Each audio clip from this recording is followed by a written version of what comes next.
ಯುವಕನೊಬ್ಬನನ್ನು ಪೊಲೀಸರು ಸಾರ್ವಜನಿಕವಾಗಿ ಅಮಾನುಷವಾಗಿ ಹಲ್ಲೆ ಮಾಡಿರುವ ಘಟನೆ ತುಮಕೂರು ನಗರದ ಟೌನ್ ಹಾಲ್ ವೃತ್ತದ ಬಳಿ ನಡೆದಿದೆ. ಹಳೆ ಡಿಎಚ್ಒ ಕಚೇರಿ ಬಳಿ ಸುಮಾರು 4 ಪೊಲೀಸ್ ಸಿಬ್ಬಂದಿಗಳು ಯುವಕನೊಬ್ಬನನ್ನ ಸಾರ್ವಜನಿಕವಾಗಿ ಲಾಠಿ ಹಾಗೂ ಬೂಟ್ ಕಾಲ್ನಲ್ಲಿ ಒದ್ದು ಹಲ್ಲೆ ಮಾಡಿದ್ದಾರೆ. ಇನ್ನು ಪೊಲೀಸರ ವರ್ತನೆಗೆ ಸಾರ್ವಜನಿಕ ವಲಯದಲ್ಲಿ ತೀವ್ರ ಆಕ್ರೋಶ ವ್ಯಕ್ತವಾಗುತ್ತಿದೆ. ಪೊಲೀಸರು ವಿಚಾರಣೆ ನೆಪದಲ್ಲಿ ಯುವಕನಿಗೆ ಅಮಾನವೀಯವಾಗಿ ಹಲ್ಲೆ ಮಾಡಿರುವುದು ನಿಜಕ್ಕೂ ಶೋಚನೀಯ. ಅಮಾನವೀಯವಾಗಿ ವರ್ತಿಸಿದ ಪೊಲೀಸರ ಮೇಲೆ ಯಾವ ಕ್ರಮ ಕೈಗೊಳ್ಳುತ್ತಾರೆ ಎಂಬುದನ್ನು ಕಾದು ನೋಡಬೇಕಾಗಿದೆ.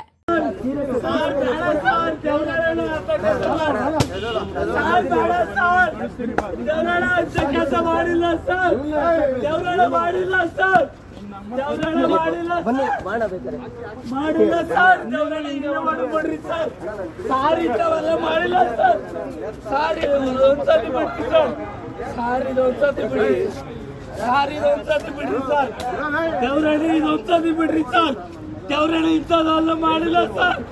ದೇವರಣ್ಣ ಬ್ಯಾರೆ ಹೊಡ್ತಿರೋ ಸರ್. ಬ್ಯಾರೆ ಹೊಡ್ತಿರೋ ಸರ್. ಬ್ಯಾರೆ ಹೊಡ್ದಿರೋ ಸರ್. ಬ್ಯಾರೆ ಹೊಡ್ದಿರೋ ಬ್ಯಾರೆ ಹೊಡ್ದಿರೋ ಸರ್.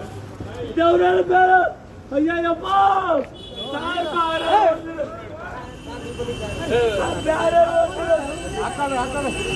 ಬ್ಯಾರೆ ಹೊಡ್ದಿರೋ ಸರ್.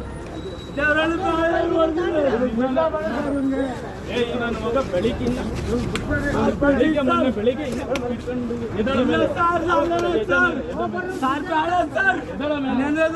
ಬಿಡಿ ಸರ್. ಆಯ್ತು